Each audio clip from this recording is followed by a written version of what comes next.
NBC walking back its big story today that the feds had wiretapped the phones of the president's personal attorney, Michael Cohen. Now, the story now has a lengthy correction on top saying that 3 senior U.S. officials disputed that report.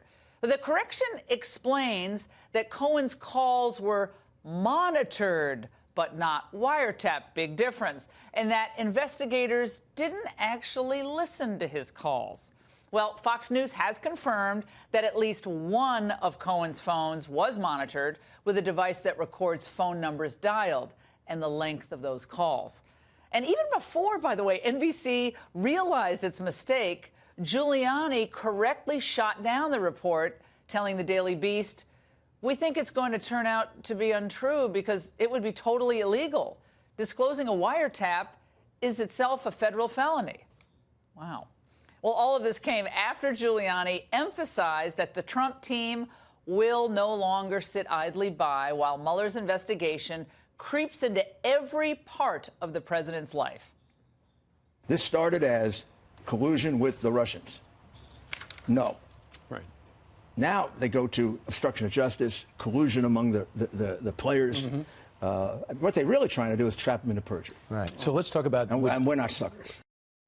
Let's get into today's developments with former White House Press Secretary Ari Fleischer, former Whitewater Deputy Independent Prosecutor Saul Weisenberg, and former FEC Chairman Bradley Smith. Oh, guys, we have so much to get through. I want to go to you first, Bradley. There was a moment during the interview this morning with Rudy Giuliani where he again reiterated that this was not a campaign contribution, and then he added another thought that seemed to contradict the first thought. Let's watch. If we had to defend this as not being a campaign contribution, I think we could do that. This was for personal reasons. This was the president had been hurt personally, not politically, personally so much, and the First Lady by some of the false allegations. That one more false allegation, 6 years old. I think he was trying to help the family. And for that, the man is being treated like some kind of villain. And I think he was just being a good lawyer. Imagine if that came out on October 15th, 2016, in the middle of the last debate with Hillary Clinton. So to make it go away, they made this Cohen payment. didn't even ask. Cohen made it go away. He did his job. Bradley, do you see my point there? I mean, it was all during the campaign. I mean, it was all October, whether it was 3 weeks before the election or 2 weeks before the election. I wasn't quite getting that particular point and whether it makes a difference in terms of any FEC violations.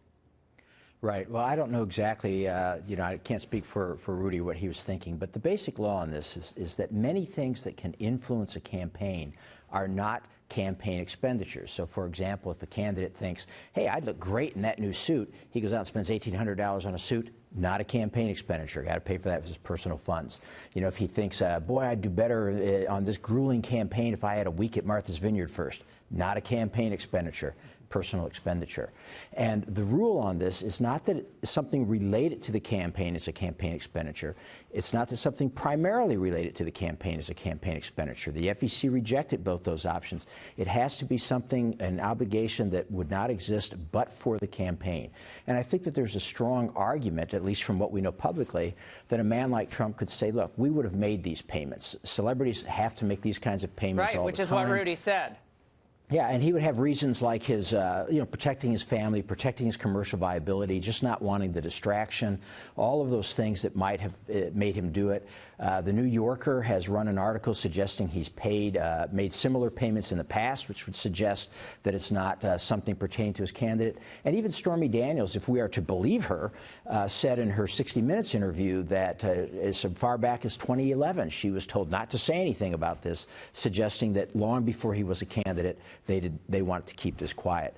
So I think that there's a very strong argument that this is not a campaign contribution and not a campaign expenditure, and it really doesn't matter whether Cohen paid it or Trump paid it or Trump reimbursed Cohen. If it's not a campaign expenditure, it's not going to be covered by campaign finance laws. Does it all go to state of mind then, Saul? I mean, the state of mind of Donald Trump, when he was reimbursing, during what time frame? Is that relevant here to look at this? Because, again, the way Bradley just described it, I completely understand that.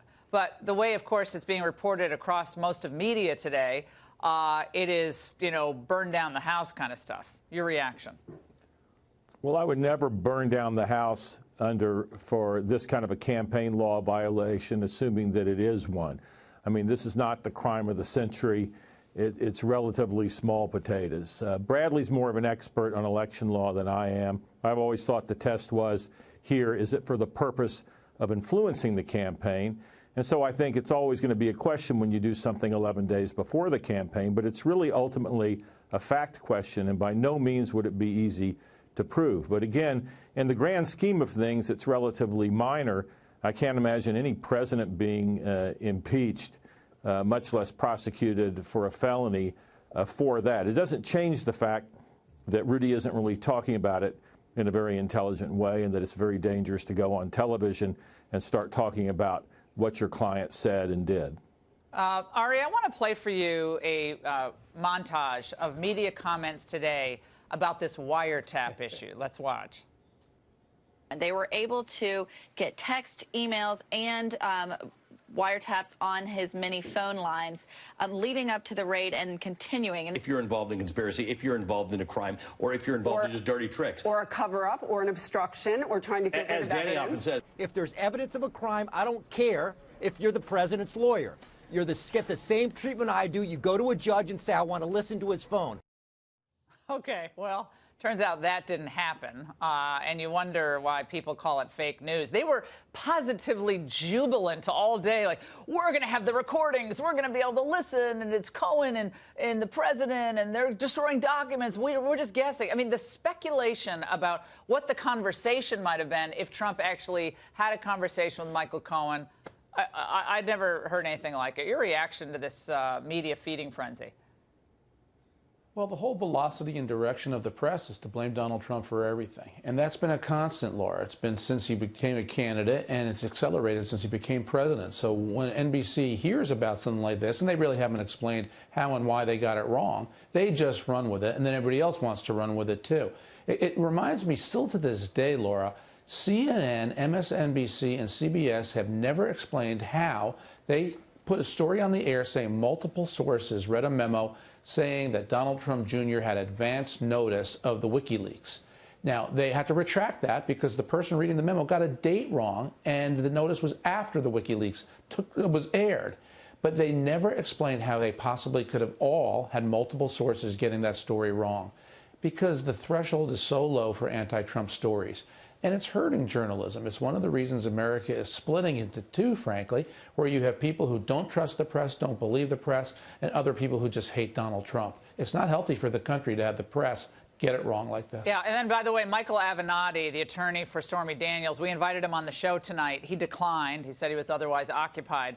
But he also was out there saying, this is a fact. And I've noticed they're treating him like he's just an objective analyst, whether it's about the law or whether it's about what happened. And he keeps saying, it's a fact. And you see these journalists going, like stroking their chin.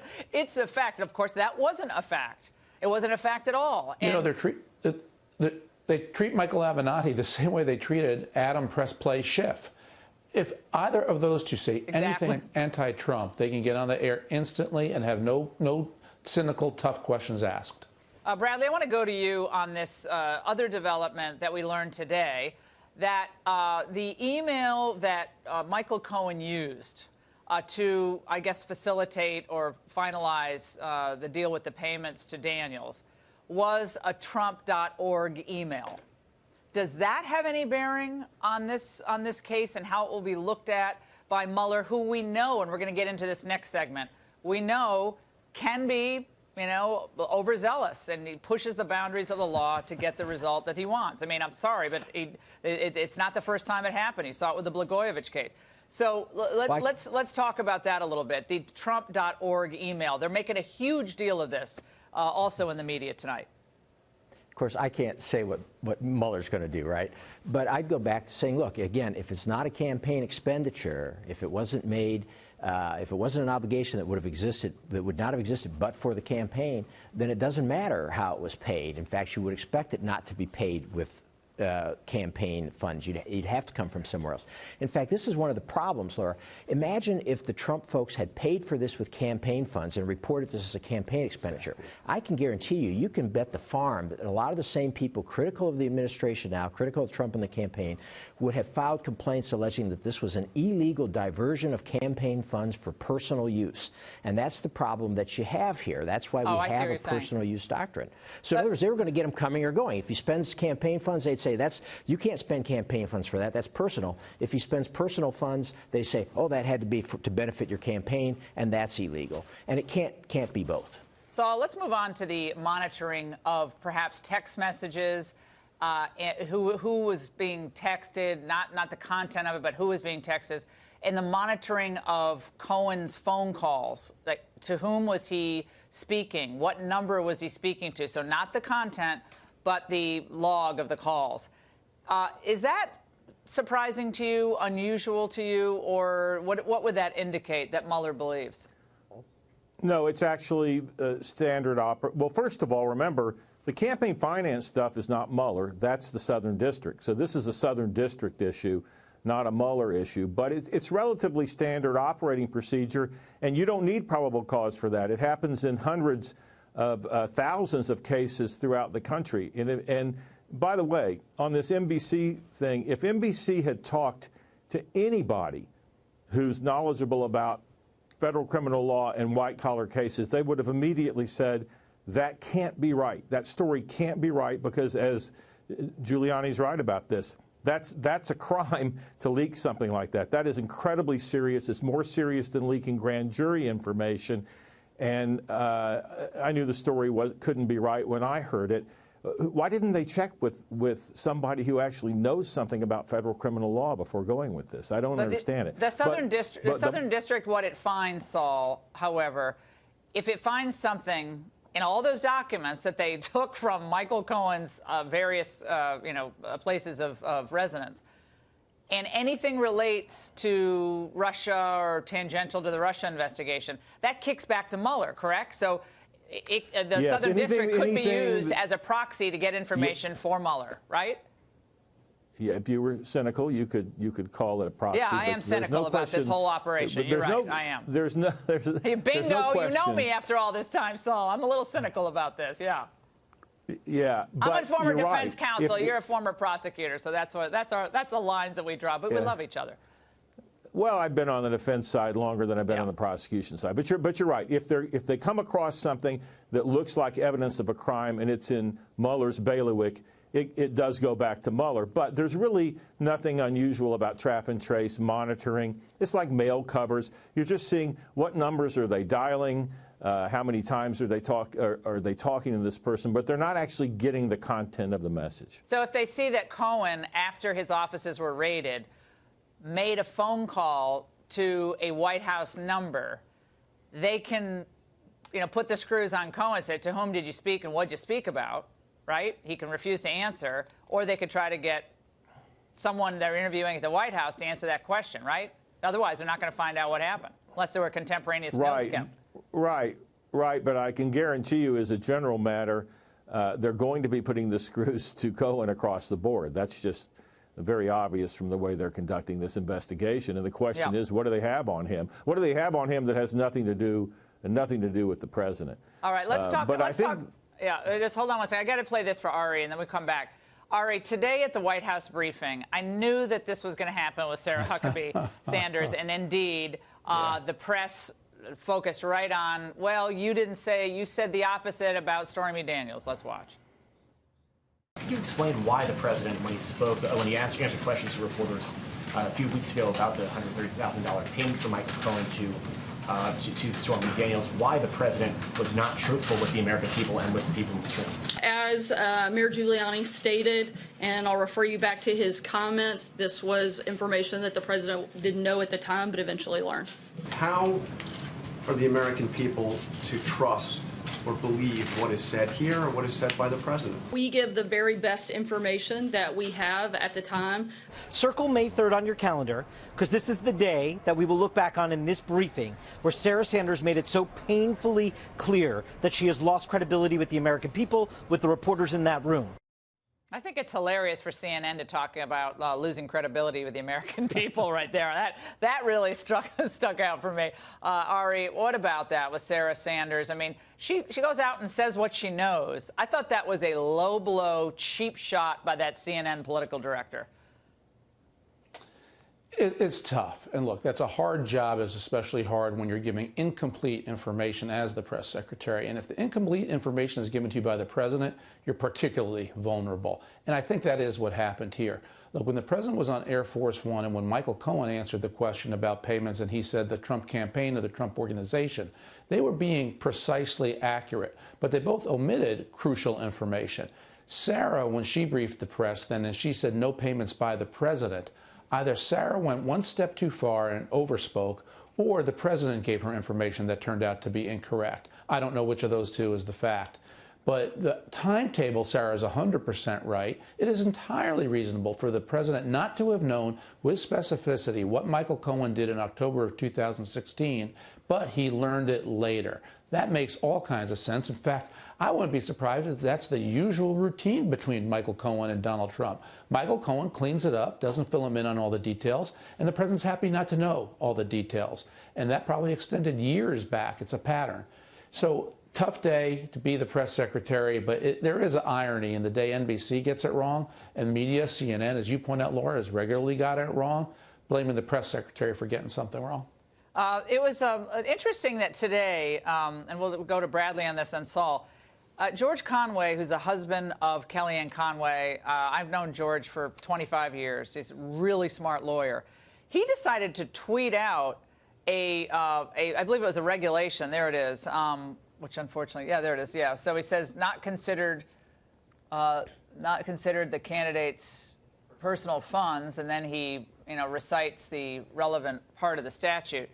And that was considered to be interesting because, of course, he's the husband of Kellyanne Conway, and it would lead people to believe that George Conway, another smart lawyer, is saying he is trying to influence, or he was trying to influence the election with this Michael Cohen payment.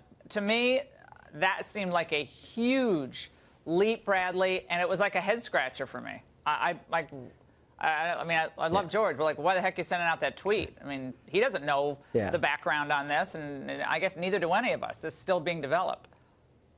Yeah, I mean, one of the things we've had for the last year is people are always letting conclusions outrun, the facts on the ground. The statute does say, and Saul mentioned this, that the statute basically says an expenditure, a campaign expenditure, is something for the purpose of influencing a campaign. But that has to be considered in conjunction with other definitions of the statute. And another part of the statute specifically says what are not campaign expenditures. And things are not campaign expenditures if the obligation would have existed irrespective of the campaign. Like I say, like buying a new suit, getting a haircut, or for some people, I suppose, having to pay off Settling people lawsuits. who are harassing you with threats. Yeah. Or nuisance suits. Saul, I want your reaction to that. A nuisance suit, if it was a pattern of conduct for this operation, it's a huge organization. He's a big target as a celebrity. This probably, could have been done before. Was done before? I have no idea, but if it was, that goes to the the intent issue. It's a fact question, like I said. 11 days before the campaign, it's going to be a fact question. The reason I think George, I don't know him, but I'm going to call him George. I feel like I know him. The reason why I think he sent that out is because Giuliani said, oh, the president paid for it with his personal funds. Ergo, for sure, it's not a campaign violation. I think he's just pointing out. That it's really not. It's not who pays the funds. He's not saying it is a campaign violation. He's just saying it's not who pays the funds. It's for the purpose of it. And I think he's right. All right. Well, maybe he's just saying I'm smarter than you are. And I'm sorry. I'm just teasing. Thanks to all of you.